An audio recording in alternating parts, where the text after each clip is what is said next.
Okay, check, check, check. Check, check, check. Anything coming through? There we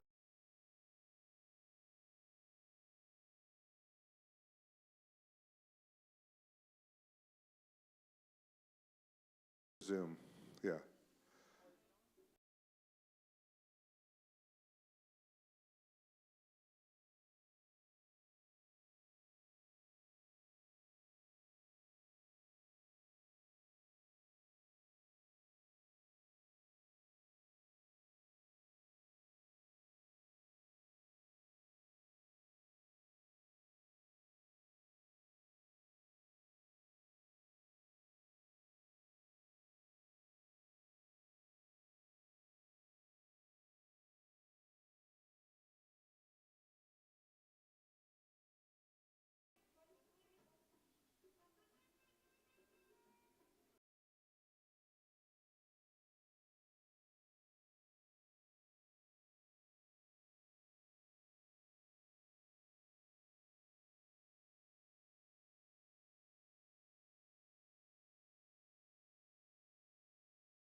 Okay.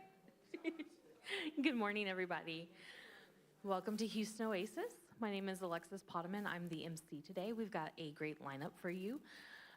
Over here, you can see our core values. I like to start every meeting by highlighting a couple of them. Today, I want to highlight meaning comes from making a difference, and be accepting and be accepted. We have a fantastic lineup for y'all today. Our main speaker is Rosita Waden-Brooks from the Center for Healing of Racism, and our musician today is Ryan Adam Wells. So let's go ahead and get this morning started with a few songs. Ryan Adam Wells is an award-winning traveled singer, songwriter, storyteller. He is, if you go to the Renaissance Festival, he is one of the members of Sound and Fury, and one of my personal favorites. So he's got a big following in Houston and Texas, especially. His home is here in Texas. So let's go ahead and have a couple songs to kick us off from Ryan Adam Wells. All right. Oh, I got entrance music. It's cool. Hey, I'm Ryan. Hey, guys. This is a brand new song. I just wrote this last week, so I'm going to test it out on y'all.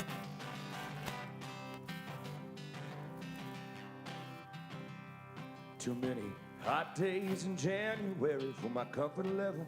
Ain't it scary how we don't seem to put too much stock in our fate?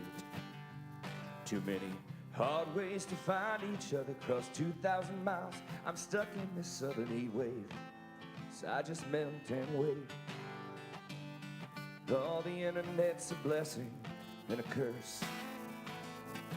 I can reach out to you anytime, but only with words so high. Throw my eyes west and I throw my head back and I let loose a primal scream. I hope to God that you're still dreaming of me on that northern west coast that I ain't ever known. I wish my heart was an earth mover. I can't stop thinking about Vancouver and you.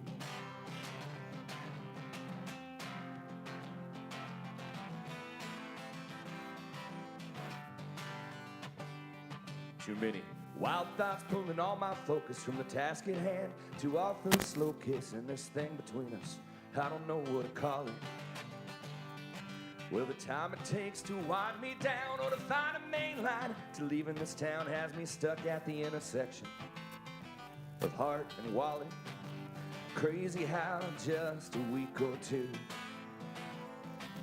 can leave me feeling like I had a million years with you. So I throw my eyes west and I throw my head back and I let loose a primal scream. And I hope to God you're still dreaming of me on the northern west coast that I ain't ever known. I wish my heart was an earth mover. I can't stop thinking about Vancouver and you.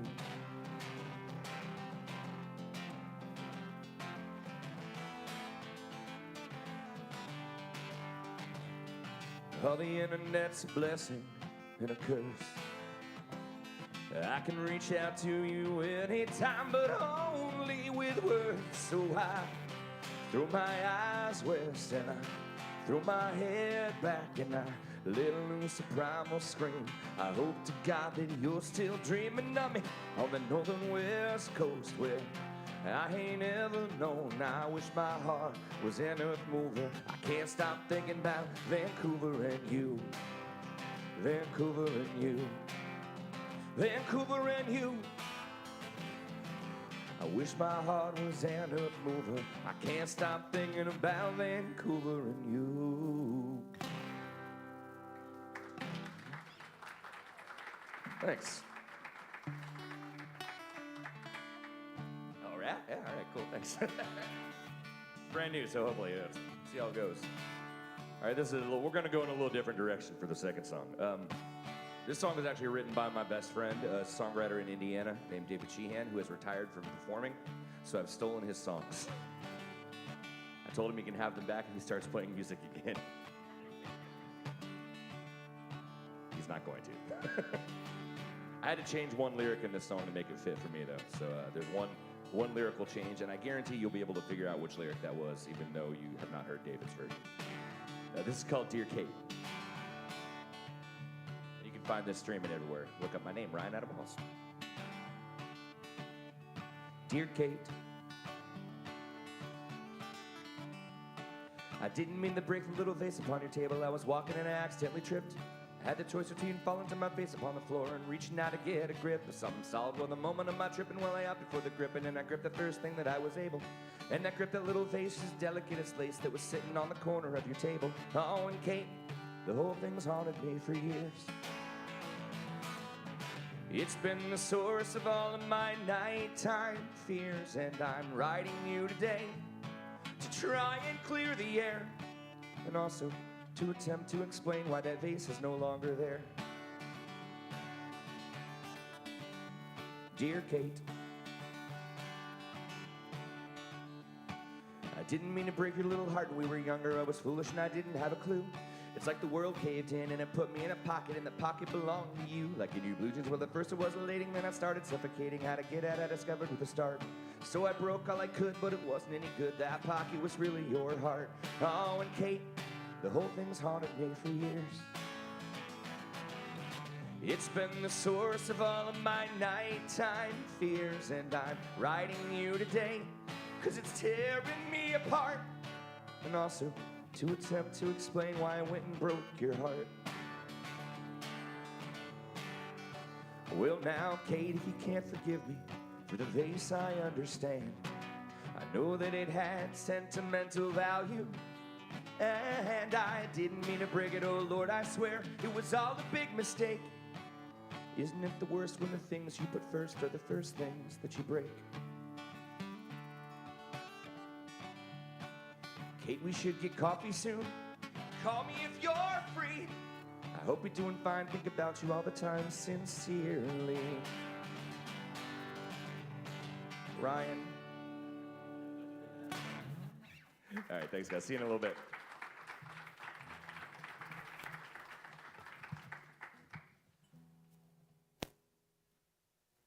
Thank you so much. As he said, you can Google Ryan Adam Wells, and you can find him pretty much everywhere. Yeah. All right. So today's main speaker is Rosita Waden-Brooks. She is a licensed clinical social worker who works as a government contractor and is in a private practice providing services to clientele from diverse backgrounds. She is a longtime member of the Center for Healing of Racism, the Center, and is trained as a trained facilitator for the organization. Her personal belief is by understanding the past, we have the power to change the future. And her work with as a mental health clinician with the center has driven this tenet. So with that, let's welcome Rosita Waden-Brooks.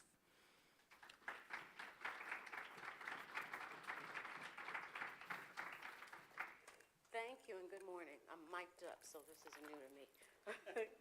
So, as she said, my name is Rosita Waden-Brooks. I am a longtime volunteer with the Center for the Healing of Racism, which does a lot of work around healing and empowering people through safe spaces to be able to talk about difficult conversations and difficult subjects.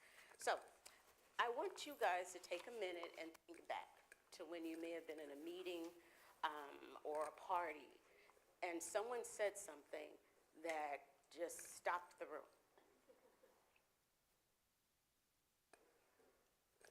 Can you think of that? Does everybody have an idea in mind, something that happened, right? So what did you do, if anything? Many times you don't know what to do, but those conversations happen a lot, right? And so that's why I'm here today. These are conversations where you might be in a setting and someone says something, and you look at your friend or you look at your colleague and say, did they really just say that? You know? And so you don't know what to say. And those are very difficult conversations to have with someone. So today, I'm just going to give you some practical things that you may want to do in regards to if you ever are present when someone makes that type of statement. It could be sometimes you make a statement that you don't even know could cause that kind of reaction. And so it's just about becoming aware and understanding that, okay, someone may have gotten offended by that, And I just need to be able to be cognizant of that and be aware so that next time I may not make that mistake. Or I can talk to my colleague and say, you know, that may not have been the best thing to say, during the meeting kind of thing, okay? So first we want to talk about what do we consider off-color comments or inappropriate comments. Anybody have any idea? Shout it out. Raise hand. Any generalization about a group of people? Okay, a generalization about a group of people. Anything else? Exactly. Anybody else? Anything that is not a humanitarian Okay, or denigrating to another. okay, exactly. Anyone else? Exactly. Mm-hmm. I'm trying to word it correctly, but words that specifically used to put down another group, usually they find them offensive because of that. Okay, exactly. And most of the time, inappropriate or off-color comments usually may involve race, gender, religion, just the things you know. Like you said, somebody said something from the internet, comments on the internet. Well, the internet is much inappropriate in terms of comments. And people say things that I don't think they would normally say in a setting if everybody was in the room, but they feel free to do it on the internet. Nonetheless, it's still inappropriate, and it's not something that you want to engage in with someone, but you also want to take an opportunity, if you can, to educate someone. Because the reality is, we live in a society where we all have very different experiences in life, right?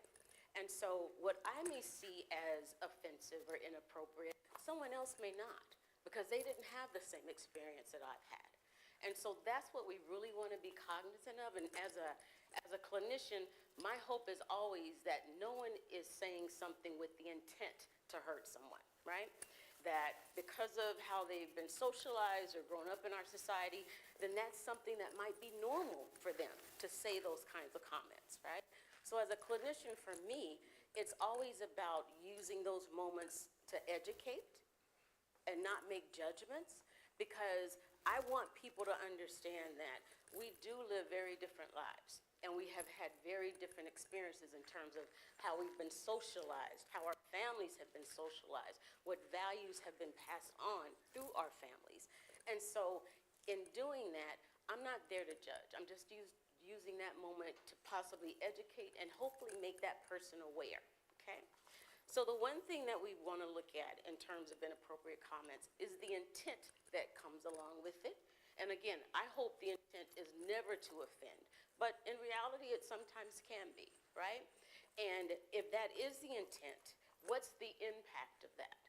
So if you think back when you said you may have been in a room with someone and they made an inappropriate comment, and if you ever had the experience where you may have been able to talk to that person or say talk to a friend that was there too and say, oh my God, did they really say that? Why would they think that was appropriate, right? That's the time when you want to get a better understanding of what the intent was when that person said it.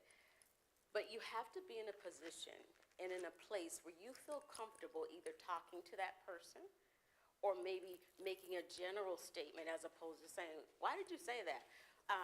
Making a general statement such as, let me get clarity. Can you just repeat what you said and explain that to me, right? That's not confrontational. That's not making a judgment call. It's just wanting to get clear about what was said and why it was said, okay? So there's different approaches you can take to this. It can be a direct approach, why'd you say that? That feels judgmental, right? And that might shut someone down. And you don't really want that person to shut down, because you want to get a true understanding of where that comment came from and why it came. And if they really don't understand that it's inappropriate, then have a conversation if you can. If it's a friend, and you'll probably more likely do it with a friend as opposed to someone you may not know, say, dude, what were you thinking when you said that? And have a conversation with them.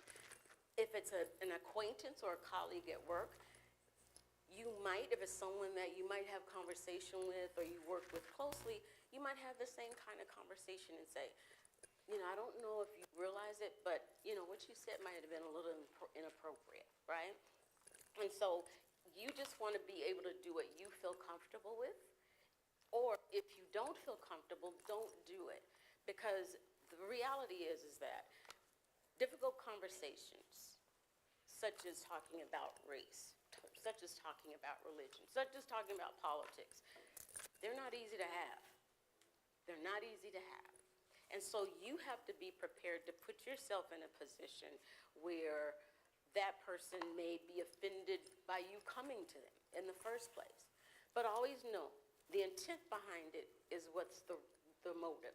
Why am I doing this? And explain that to the person. Because you want them to know, I care about you. I don't want you to be embarrassed by this. Or in terms of a job setting, you can get in real trouble for making certain comments during a meeting.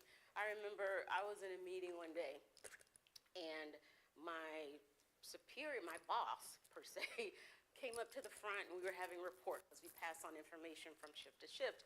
And she said, she was fanning, and she was saying, you know, she was menopausal. First of all, I didn't think that was appropriate because we're in a room of our colleagues, right? And then she said something about not having children anymore because of that. But she said it in a way that have made someone who maybe couldn't have children feel really bad. And so my colleague and I, when we got back to our offices, I looked at him and I said, did she really say that? And he was like, yeah, she said it. And that's been a kind of standard with her in terms of feeling like it's a joke, because sometimes people think if I say it in a humorous way, that person will not be offended. But no, it doesn't matter if it's humorous, because it may not be humorous to that person. So what we did, the next time we had a meeting and she said something inappropriate and, you know, people were kind of stirring, I said, TMI, we don't need to know that, right? And that's all I did, because I wanted her to get the message that it's not appropriate. You know, it's not appropriate. And so you have to be real careful in different settings, because you don't know what people's backgrounds are. You don't know what their experiences are, especially at work. You know, your work colleagues are not like your friends, your BFFs, or the friends you hang out with. You know them on a much deeper level than you do someone that you work with. And so the way you talk to your friend and what you may point out to your friend would not be how you would do it with a coworker necessarily, right? Unless you feel close to them and you've built that kind of relationship. The other thing is, in terms of strategies to address off-color comments, you can be direct, like we talked about, but what you want to do is not be judgmental. You know, just ask, you know, I don't know if you realize that was kind of messed up what you said, you know, and then see if you can have a conversation with that person, right? You can be indirect or not deal with it at all, and just maybe change the subject when the conversation happens. When that silence is like, oh my God, did she just say that? And then nobody's saying anything, you say, well, let's get back to what we were talking about, right? Because that's a way to just kind of deflect from it and to move on. What you do with that is what you do with that, right? And then you may have instances where you have a friend and you know this friend very well, and they say something inappropriate, and you take them aside in a private setting. No one necessarily wants to be called out in a group of people, right? And so you might want to just take that person, and it could be a coworker as well. You go by their office one day or call them up on the phone and say, you know, I just wanted to talk to you about something that you said, and I wanted to get some clarity about it. What did you mean by that? And then based upon whatever that response is, I can move on from there. And I can say, well, you know, it wasn't really appropriate, you know, what you said. Or I know you meant it as a joke, but some people may not have found that funny, you know. And so we've got to be very careful and cognizant, especially in this day and age of social media and, you know, everybody being judgmental and critical, and, you know, they can hide behind the computer monitor so they don't have to do it to your face, and they can say some very vicious things. And so we want to be very careful in terms of how we approach those kinds of situations, right? Any questions at all at this point? The most important thing, and what I want you guys to think about for yourselves, is a time when you may have experienced or been involved in a situation like that. How did it make you feel? And did you say anything? If anybody wants to share, you can.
Yeah, and it made her aware.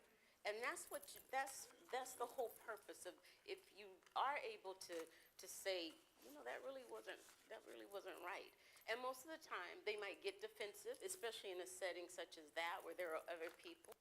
And then she kind of deflects and says, well, that's his joke, I just said it. And that's the thing, like you said, but you repeated it. So you must have either liked the joke or thought it was funny, one or the other, right? And so that's the opportunity, just like you guys did. You took that opportunity to say, that's really not right, you know? And then what you said too is the gentleman you said that was near her from Conroe, you didn't necessarily think he would feel that way, right? And so that's what we want to be clear about too, especially in this day and age. You know, we make generalizations about people based upon what their political affiliation may be, what clubs they might be in, that kind of thing. And that's become something that's kind of standard in terms, because of the internet has caused a lot, the whole social media thing. You know, I can say this to you, you know, I'm behind the screen and I can offend you, it doesn't matter, right? Or I can say this and, you know, everybody else is saying it, let me do that. Well, the thing is, reality is we never want to make generalizations about people. You wouldn't want someone to make a generalization about you, and you don't want to do it to other people, because we're all different. We all have different experiences. We all come from different places. And so if nothing else, it's about being able to just look at that person as a person, and then, just like your group did, say to that lady, you know, I really don't think what you said was right. And he said the same thing to her, you know. It may have been more impactful if she thought the same thing, that he might be kind of on her side with the joke. But I'm glad that you guys were able to, you know, challenge that thought or that joke that she said. And then that made her more aware. Say it again, you never know, in a different setting. But at least you guys intervened at that point, right? Sometimes inappropriate comments or language can sound like a compliment, right? Say if you're older and you're doing the computer and there's a young 30-year-old at your office that says, well, you know, for your age, you really can't work on that computer. You know the computer, right? And so would you feel, if somebody said that to you, would you feel complimented? I was around at the birth of Exactly. But they might really think they're giving you a comment because, you know, but they've made the generalization in their mind that because you might be older, you may not know how to really work a computer or go, you know, navigate that, right? But the intent, and that's what you want to always think about. What was the intent behind that? Because I'm sure the person meant it as a compliment, but it may not come across that way. That's something that person can have a conversation about or not. It's up to them. Yes, ma'am. I really do think understanding the intent is important, because otherwise you're presuming. And sometimes you could really be wrong about this. Exactly. But it's not just what do you mean by this. Those are the words, they seem neutral enough, but it's the delivery is so important. And I had a friend who was a master at this. We might be in a situation where something very offensive was said, and I know what she's feeling. She's feeling the way I do, like, how could someone say something like that? And she could say it in the most neutral way. What did you mean by that? And so the person who said it wouldn't take offense. She could do that, but I have tried, but I can't, because one, I'm very introverted, so I don't respond as quickly as she does. And two, it's an emotional thing for me right now, you know? I can't shift quickly to saying something just so neutral and unoffensive. So, I mean, I see the value, but I've never been able to do that. And that's Not okay. on the spot, I can't. And that's okay because you know yourself, right? So it may be, if it's someone that you know, maybe later on you go to that person and have a conversation with them. It just depends, and you have to do what you're comfortable with, because everybody's not going to feel comfortable. Because unfortunately, we kind of think of sometimes asking questions about something is kind of challenging, right? And might cause a conflict. And nobody wants to do that, so we kind of stand away from it, right? But the thing is, we'll never know unless we ask a question. And just like you said, your friend can ask it in a very neutral way. And so if you can do that, that's the best way to do it. You know, I hear what you're saying. Can you explain it? You know what I'm saying? That doesn't make somebody automatically get defensive, right? And so you just want to learn a way, if you feel comfortable enough to be able to do that, in whatever setting you might be in. And so there's a difference in understanding that some people will be bystanders. Say like for instance, you know very well yourself, and you know how you might react and how it might come across. So you might tend to be a bystander at that moment. But later on, you might say, well, let me, call her up and just ask her. Or you may never feel comfortable doing that, and that's okay, because we all don't feel confident enough or feel like that's our place. And so that's not a problem. You have to do what you feel good about doing and what you feel comfortable about doing. Some people can do it very easily, I know for me, it's always a teaching moment. If people say something and I might ask for clarity, and then I'll use that moment as a teaching moment. Because again, we live in a society where we don't know a lot about people necessarily different from us, right? And so I might be in a conversation with someone who might say something that someone else might get offended by, right? But again, for me, it's about teaching moments. And so I'll ask for clarity. And then whatever that clarity is, if that person is saying, well, I didn't mean it that way, I had just heard it, or that's something they grew up saying or whatever, then I'll say, well, you might want to think about it because it's just really not appropriate, in this setting. Now, if you're with your family and that's something you guys do all the time and how you talk all the time, that's one thing. But understand, that doesn't necessarily translate to a positive thing in other groups or when you're with other people, okay? So again, you have to be clear about where you stand in it. If you're offended and you can say something in a non-judgmental way, just ask for clarity. Can you explain that? And then if that person says, okay, this is what I meant, and it's okay, and you get a clear understanding, then great. If not, and you still have questions, then ask. And if they seem to get defensive, then, let it go. Just let it go. Yes, ma'am. So I have a question. So I have a neighbor who is kind of different political persuasion than I am, a little bit older. He's good-natured enough, but like we've been out talking, about, getting people to do work or whatever, and he will make comment about mendicants. Well, that's what you got, mendicants. And so he's not saying it, I'm not mendicant. And it just feels like he's diminishing this group. And I just don't know how to, say something, really? Or what do you, I just, didn't know what to, I was just kind of didn't know what to say. Okay. So can anybody think of what she might have said to her neighbor when she said that?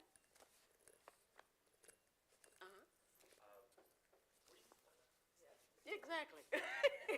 Exactly. Did that feel aggressive to you, or did that feel judgmental when he just did that? He'll say nothing. Okay, and nothing, right. He'll say nothing. So he may be somebody you'll never get through to. Yeah. You know what I'm saying? Because that's just part of, he's internalized those messages and those thoughts, and that's who he is. But he would never, I don't think he would never be the kind of person who would say something like that to them directly. Oh, okay. This is where he feels like he's talking, he has To a you. chance to, with a peer, to diminish somebody else, and it feels safe to him to do that in that setting. And it's so I guess my question is, how do I let him know actually I'm not as safe as you think? Well, just like what he said. What do you mean by that? Yeah. I mean, there are other people that do landscaping. Yeah, because when my friend would do that, what do you mean by that? One, it's neutral. They don't take offense.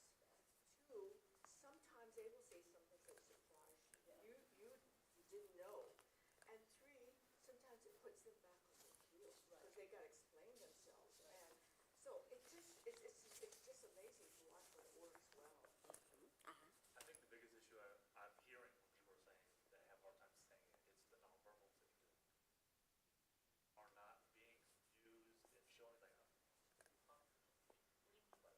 And showing the confusion, showing you're just generally interested in it, then you can get through that aggressive bit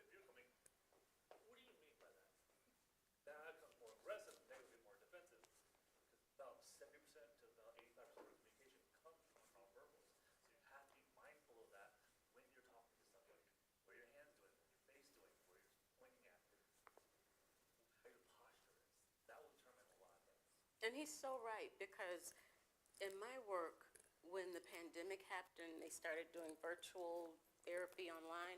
Oh, I hated it, because I could only see their faces and hear their words. Because in my office, I can see body language. I can see if, they jump when I might say something, they tear up or something like that. Because communication is far more than just the words we speak. Did you have something else? Oh, I was gonna have a question later on. Oh, yes. Sometimes it's not necessarily things that are said, but behavior. Like, so every morning, early in the morning, I train with my life coach, who happens to be a black man, and I don't always catch it. Maybe two out of 10 times, is it about 8 out of 10 I catch overt racism. Like it might be maybe a white person is walking by and I'll acknowledge their presence, greet them or whatever, and they'll do the same to me, and then he'll greet them and they'll just, he's invisible to them, or the cold shoulder type of stuff. And it's not always clear what to do, and then if they're in a passing moment, it's just fleeting.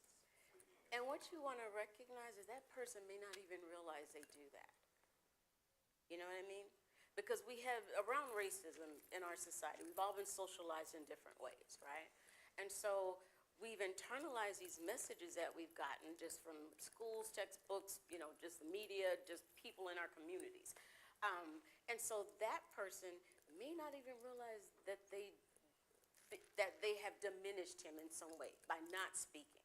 They've greeted you, but they kind of just sweep by him, and they may not realize. And so I don't know what that person, if it's just someone that you are in that group with or whatever, but you might say to them one time, I kind of notice that sometimes, when he greets us, you don't say anything. Because again, they may not even know they're doing it. I wonder, though, if you might misinterpret the situation. Mm-hmm. You say good morning, they say good morning, they're not saying good morning to you singular, but good morning to you plural. And then your friend responds, good morning. They think it's all done. Everybody said good morning. I'm sure maybe some of the time it is that, but there are the times where you just know. Like, Yeah, what I do you mean, know when other white people are being. well, sure. You might just If it's know. different enough people, like this isn't always the same person, but yeah, it's a fair point that maybe some of the time I'm getting it wrong. And because you're more aware and you have a better understanding of the nuances that come along with racism. You know what I'm saying? And so that person, again, may not even have a clue and realize they do it. But you're right. Sometimes, based upon our experiences, we can re-represent, or our perceptions might not be a true representation of what's truly happening. And that's when you ask for clarity, Because again, you want to be able to believe, and for me anyway, I want to believe that people are good and that they don't have bad intentions. I'm not naive to not know that there are people that have bad intentions, but I'm always going to err on the side of caution, right? And so I'll just ask if I feel comfortable. If it doesn't really matter, it doesn't really matter. This is Joe. Like Joe. Yeah, so just in closing, what I want you guys to know, and I left you a little cheat sheet or reference sheet, that you can use if you ever come into those situations, about strategies that you can use. But I really believe it's up to all of us to be able to make a situation or an environment as inclusive and respectful as it can be, right? And so respect has no color. Respect has no socioeconomic status, right? Respect is just me being able to say to myself, I'm going to treat everybody just as I want to be treated. Nobody wants to be ignored. Nobody wants to be demeaned. Nobody wants to be put into a generalized group. Nobody wants that. And I truly believe if we just lived our lives like that this is, I want to be treated this way and I'm going to treat everyone else that way, we'd live in a beautiful world. But unfortunately, there are other dynamics that come into play that shape our perceptions and our thoughts and our feelings about other people. And so that's when I think groups like this, which is dynamic and diverse, come into play. and you have a safe space where you can have those conversations. And then you can feel more comfortable having conversations outside of this space. All right, any questions for me? No. Well, thank you for your time. I appreciate you having me.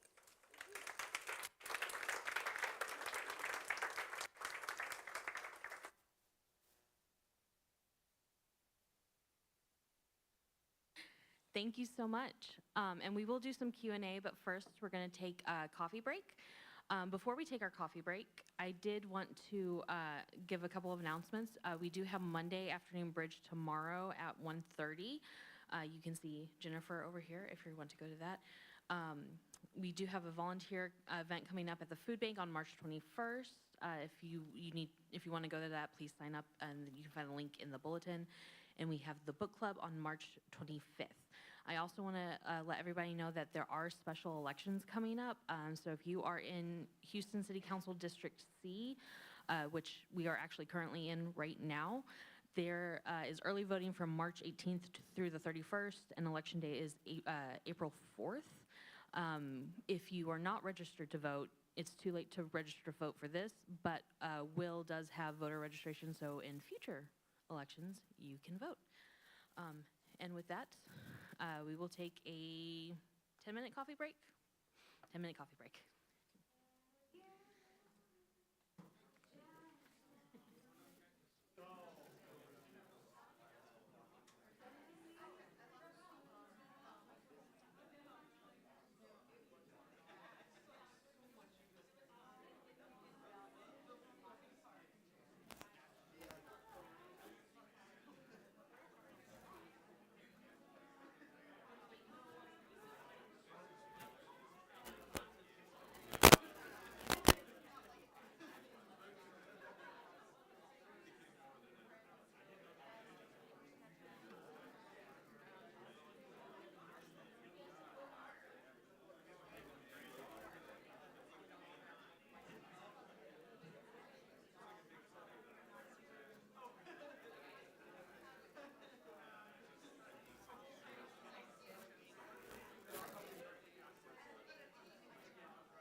Am I early?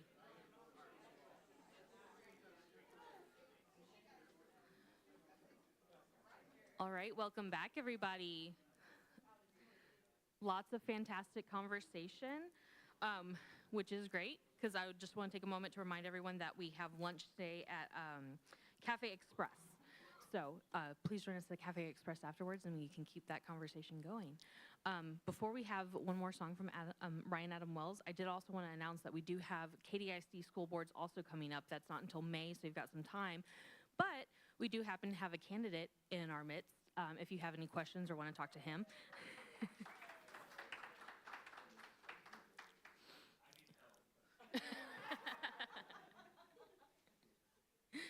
Houston Oasis does not endorse any candidate, but if you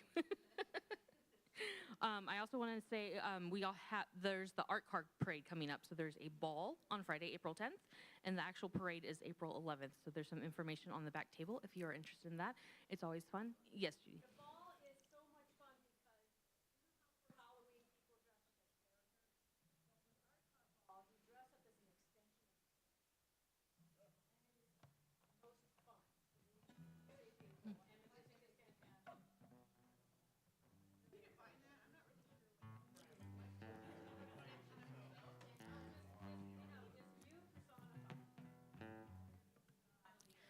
That would probably be me dressed up as one of those TikTok book rom-com with bat wings and stuff like that. So. And then for the art car parade, if you don't want to stand for the parade, come to the lineup.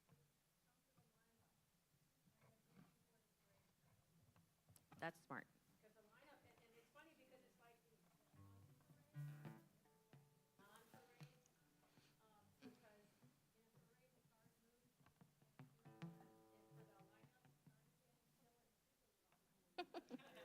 That's fantastic.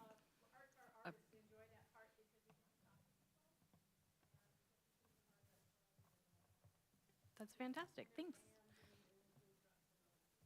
All right, and the information will be on the back table. Thank you, Judy. All right, and with that, we'll have a song from Ryan Adam Wells.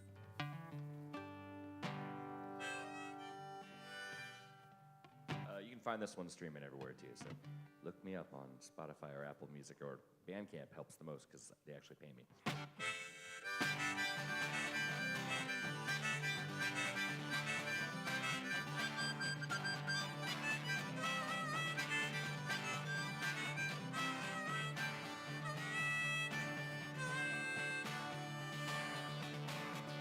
Well, apples are sweet when they fall from a tree.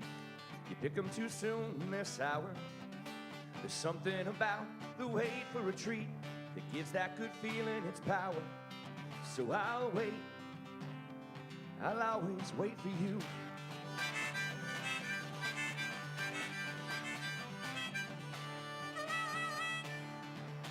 A tree in a field can grow tall forever, barring lightning or fire or man's rage. Lord, I feel pain, but I swear that I'll never see how one could not yearn for the shade. 'Cause I'll yearn, I'll always yearn for you.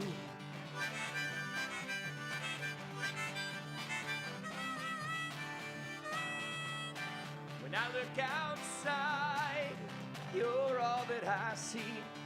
I'm as tall as a tree, your presence dwarfs me, though the road may be long.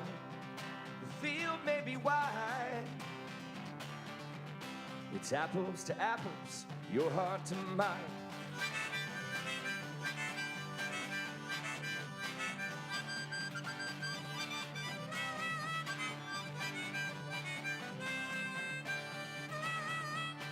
When I look outside, oh, you're all that I see.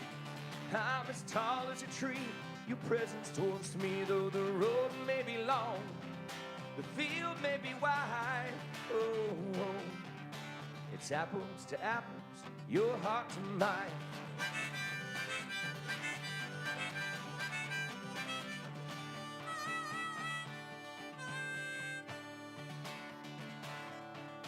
Apples paint color against the pale wood with a beauty that makes me unsteady. The gold like the sun, red like our blood, and green doesn't mean they're not ready. I'm the pale wood without you. You bring color to all that you do.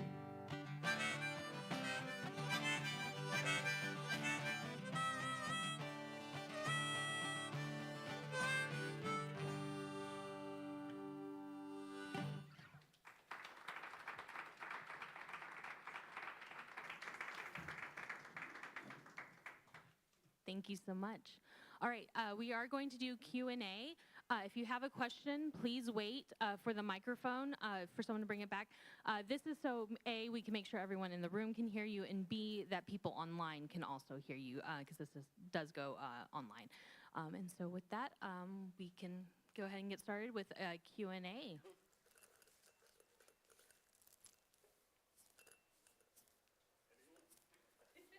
Don't be shy.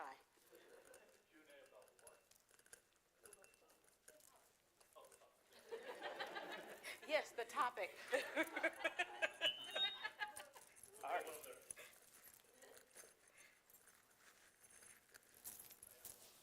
Hi, Hi. I'm Winter, and I am a high school math teacher. And this happens to all of my colleagues, not just me, regardless of race. It's happened to all of us. But it really messes me up, and I'm a 19-year veteran. But every year, I'm accused of racism, and it doesn't happen until the first progress reports. And the minute that happens, I'm flooded with accusations. It happens to all teachers, again, but man, it hurts. You know who you are, though, right? You know the person that you are, and you know how you grade someone and that kind of thing. Unfortunately, you're going to have that happen, whether it's in a school setting, whether it's in another job, whether it's a neighbor, whatever it is. It's really about you knowing who you are and what your intentions are, because people will accuse you all day long, but it doesn't mean it's true.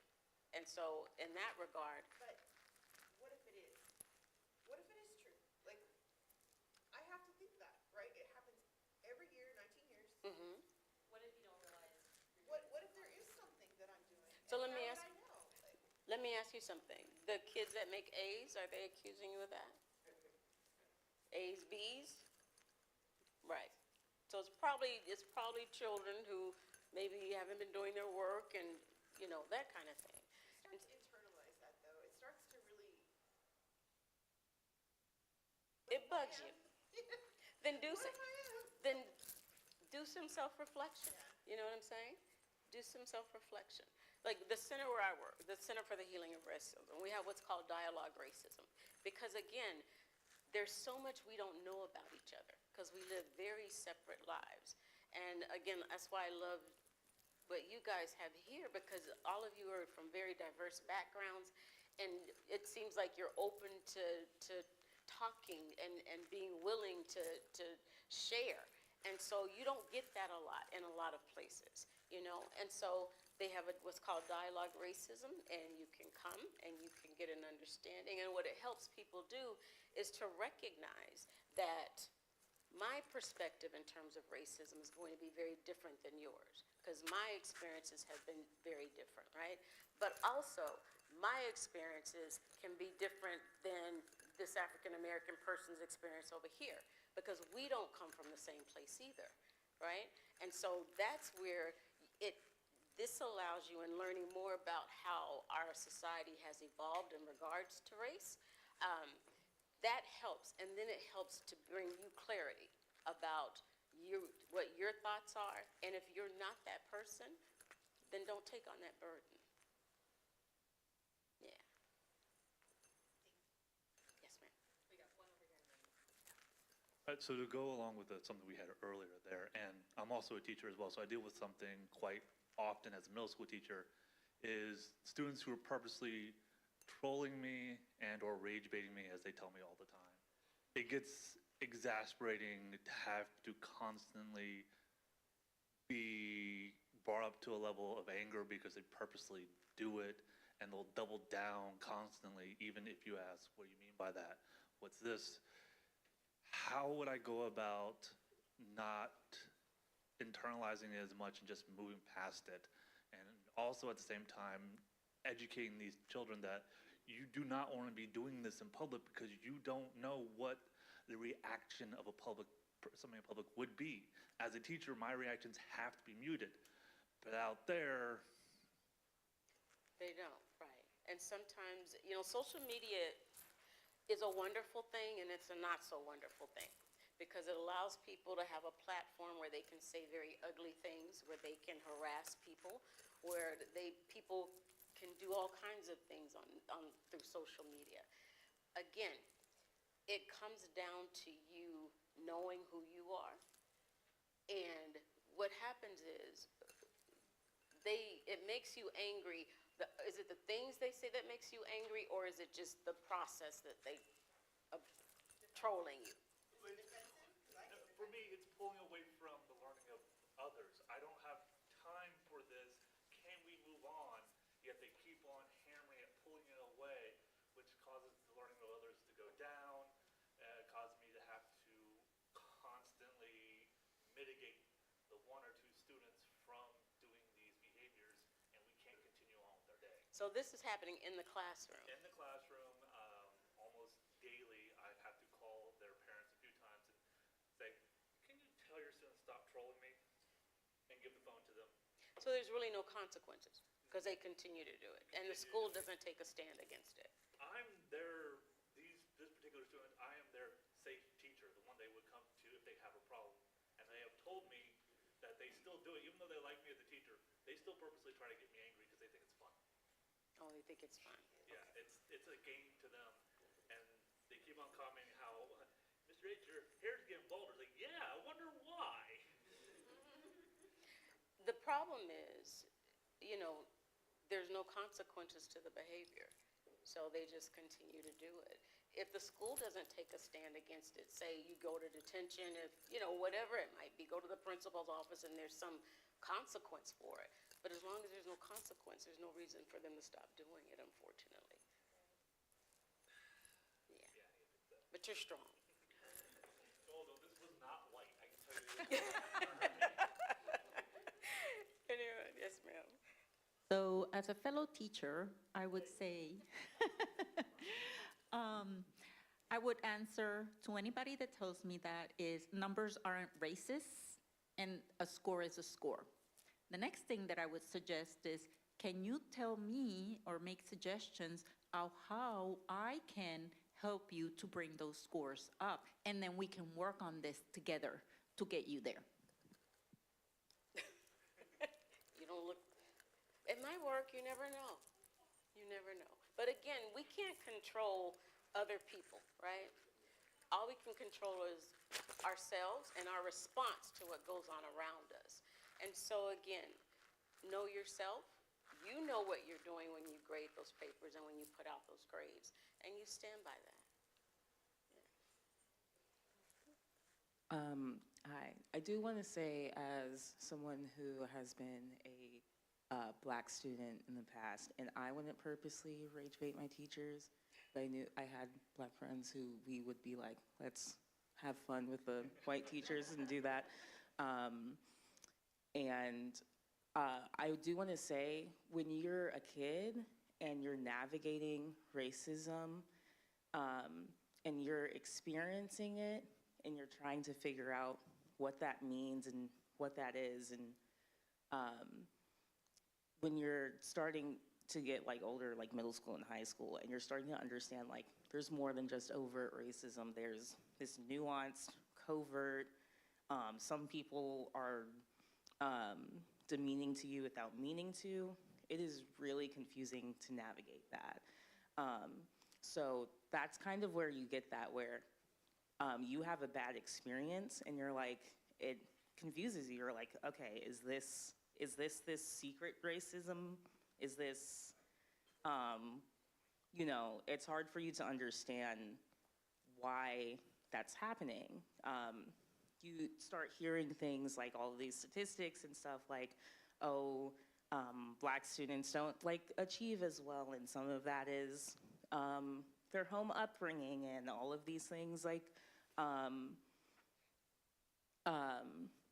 the kinds of things that they can experience, and they're not getting as much help because they're seen as more wild and stuff.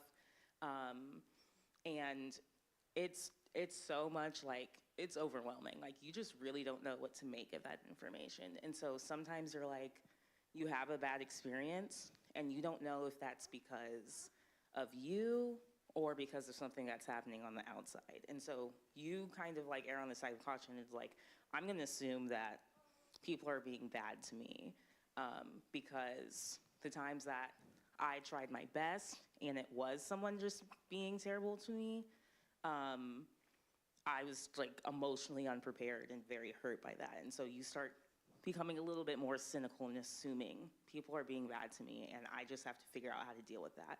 And so sometimes that really isn't about you. It's a kid trying to figure out how to navigate a racist world. And so I think it's good, like doing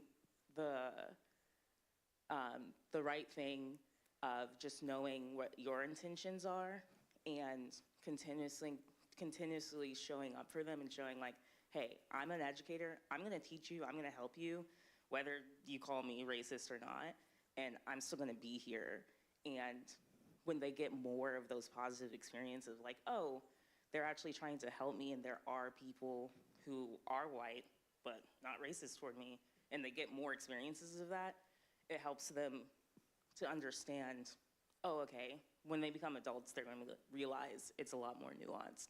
And that helped me too. I had teachers where, like, me and my friends would like mess with them. It's like, oh, you're just gonna give me a B because like you're racist, even though you know like I'm a great student. And they're like, no, you just didn't understand this like one concept. Do you wanna like go to tutoring or talk to me after class? And you know, it was like funny to mess with them, but after a while when they just started like having that same reaction, it's like, no, I can help you and I'm gonna be your teacher at the end of the day. I started to realize, oh, okay, some teachers are just teaching.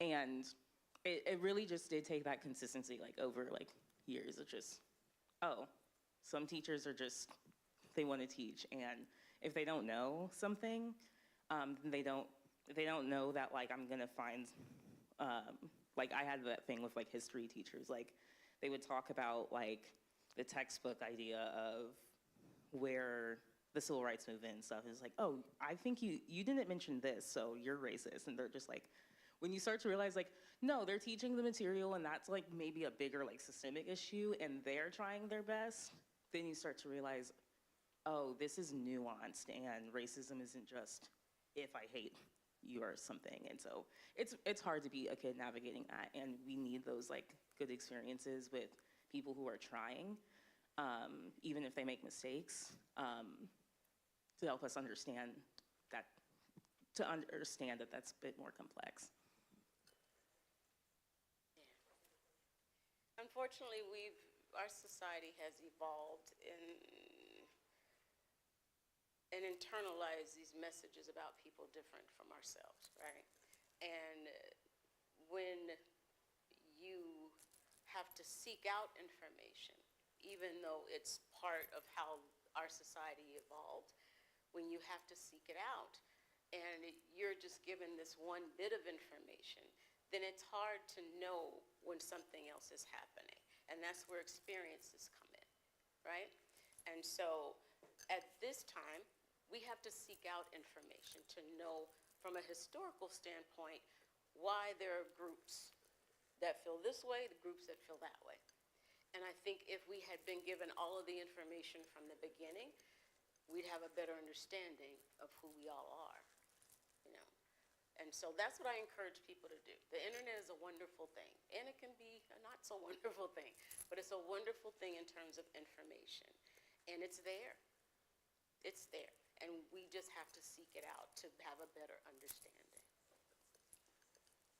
Anyone else? Over here, so I have a quick,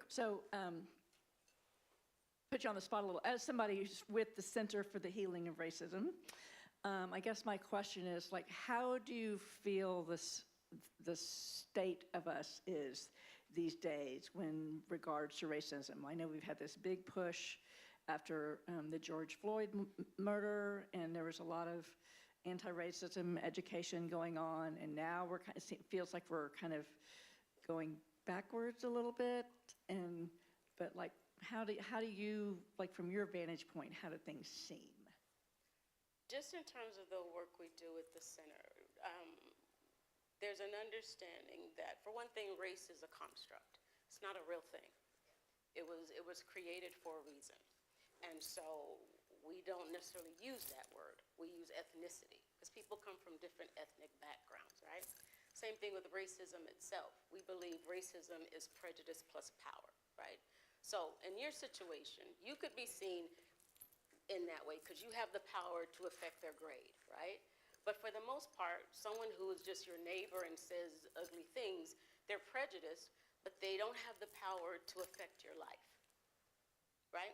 And so when we look at that, we're all prejudiced about something. I don't like broccoli, so I'm prejudiced about it, because that's what prejudice is. I don't like something. I don't like what that color. I don't like whatever it is. Unfortunately, our society evolved around race in that way.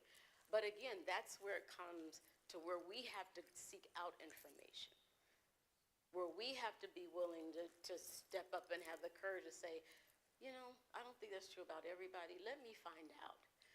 The history has never been told, American history, in its true form and truly in what happened to it. And so some communities have always had to seek out the history, right? And so in doing that, you seek out what you want to know.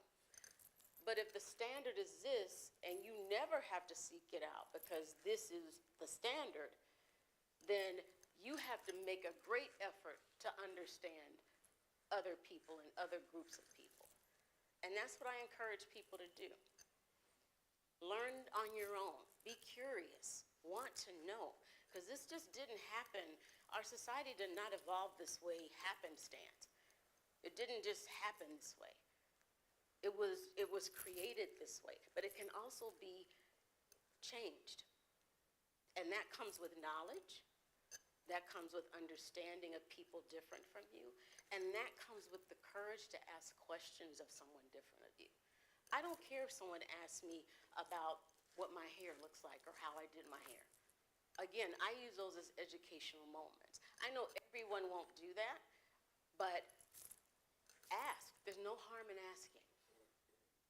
If you want to know, seek out the information, because it's there. It's there. And so in terms of your question, I always encourage communities to educate themselves.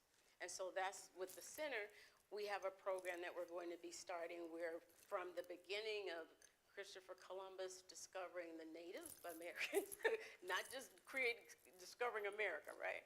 From that point to now, in terms of everyone's history, the good, the bad, and the ugly.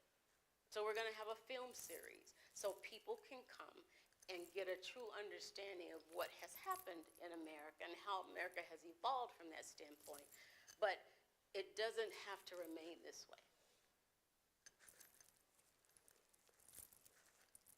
So what would you say to someone that accuses you of being a snowflake? Like, facts don't care about your feelings type. Like, I'm just expressing my opinion. Why do you care so much? Why are you getting so emotional? Is that what someone is saying to you? No, it's a hypothetical, but yeah. Okay, well, say it again, because I'm not, and understand, I'm not, Okay. I'm dated, so what does snowflake mean? Okay, Not sure okay. what that means. So like, going back to the talk where someone like says a joke or just like a statement, and you're like confused about like, what do you mean by that? And like you show like any form of emotion, and they'll be like, why are you getting so upset about what I said? I'm just stating, or like facts don't care about your feelings, kind of that general area. Or I'm just expressing my opinion. We're having a conversation. Why do you like care so much? And because you care. That's the thing, you care. You know, as human beings, just in terms of compassion and empathy, those are things that we assume people know, and those are emotions that they have, but that's not necessarily true. Everybody does not have the ability to walk in someone else's shoes and think about what that experience may have been for them and how they might feel about it. So again, from that standpoint, it's about, I care because it's not okay. It's not okay. And then if you feel comfortable, you know, educate that person. I know young people that might not, you know, you may not have conversations like that. I'm not young anymore, so I'm not sure how things work. But I have colleagues that are in their 30s, right? And so they educate me about the new terminology, and I educate them about history, you know? There you go. And so that's the thing. If you care, you just care. And you have feelings and emotions about that. And that's a good thing, because I wish we cared about each other more. I think we treat each other better, for sure.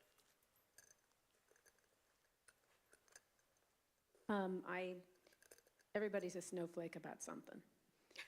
But anyway, my dad, who has been gone for a long time, used to say things like, Mexicans, la, la, la, la, you know, making a statement. And I used to interrupt him and say, Dad, many Mexicans, or some Mexicans, or the Mexicans that you have to deal with, okay? But please don't make these blanket statements.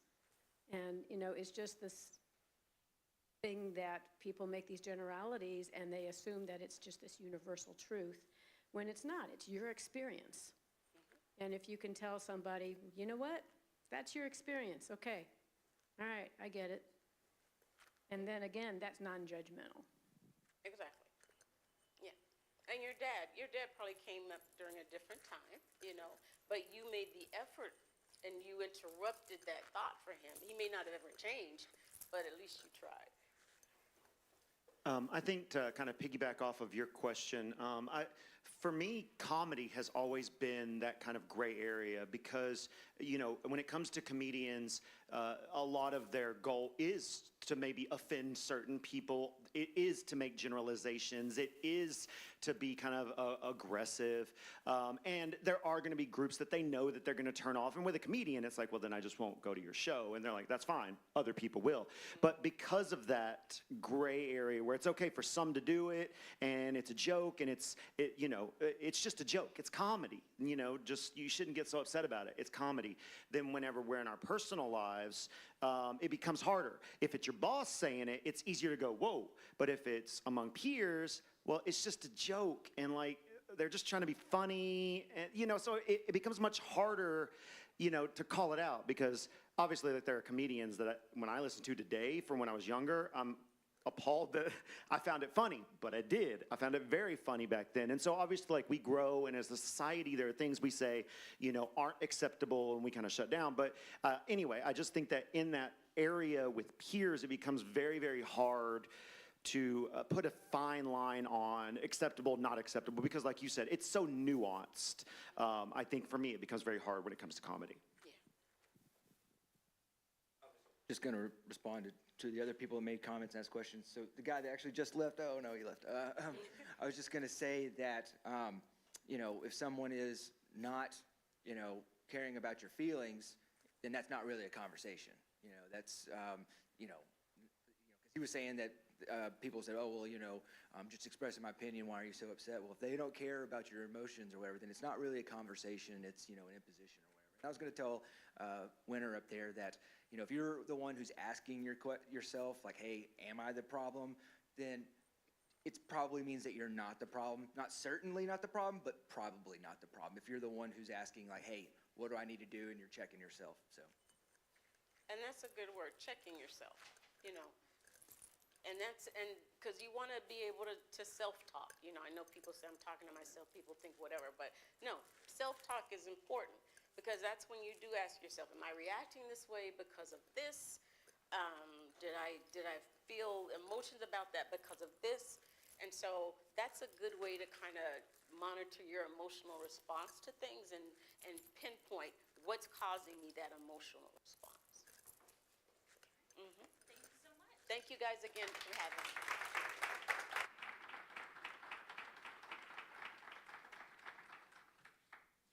Thank you so much. Yeah, this would have been helpful to know many years ago when one of my friends said something, not intending to be racist, but I was like, oh my God, you can't say that. So to have a more constructive conversation instead of knee-jerk reaction. All right. So thank you everyone for being here today. I did want to point out we do have the money hat in the back, paying for the rent, having speakers, donating to organizations if they opt not to receive the money, all takes funds. And if you can't donate, your presence here is, we're just grateful for that, because it is the individuals, all of y'all in the seats today, all of our volunteers who make Oasis Oasis. And so we're just glad that you're here today. All right, so we will have one final song, Yep, from Ryan Adam Wells, and go from there. All right. This one feels appropriate for this talk. I call this song Darwin. It's a little nerdy love song about adaptability.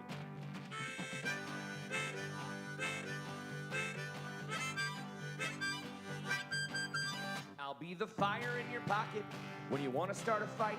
If you're ready to cool down, well then I'll become some ice, and I'll be fuel for your rocket, with a rocket failing that. Anything you ever need from me, I'll adapt. Oh, so you want to get a bill passed? Well then I'll become the Senate. If you start to catch a cold, I'll turn into Triamenic, or the aspirin for your headache, or the pillow for your nap. Whatever you decide you need from me, baby, I'll adapt.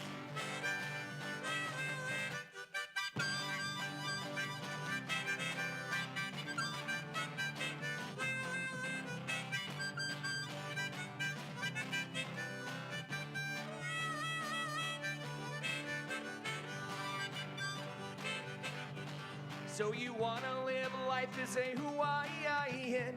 Well, I'll become Oahu for you. They say that no man is an island. Well, I can rearrange my molecules, so that's no longer true. Oh, you wanna look real pretty? Well, I'll be 10 diamond rings. You wanna fly around the city? I'll become a pair of wings, or a traffic helicopter, or a super cool jetpack. I'll figure out a way to get you high. Baby, I'll adapt.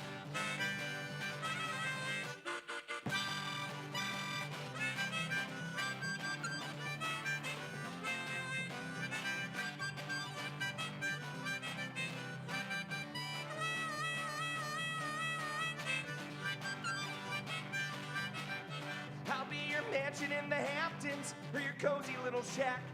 Whatever you decide you need from me. Oh, I'll adapt. I'll adapt. I'll adapt. Yeah. Thank you, guys.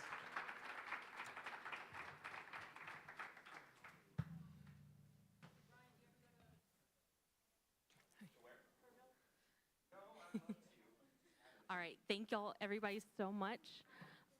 Still on? Yep, it's still on. Thank y'all, everybody. I just one last reminder: we do have the food bank volunteer coming up, and apparently Monday Bridge is actually canceled, so I apologize for that. Don't go talk to Jennifer,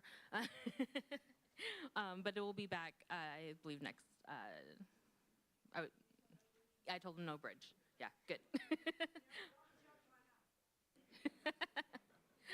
But we have the volunteer food bank coming up on March 21st and the book club on Wednesday, the 25th. And again, if you are in District C, City Council for Houston, those elections are starting. The early voting for that is starting. So with that, I hope everyone has a fantastic week, and we will see you back here next week.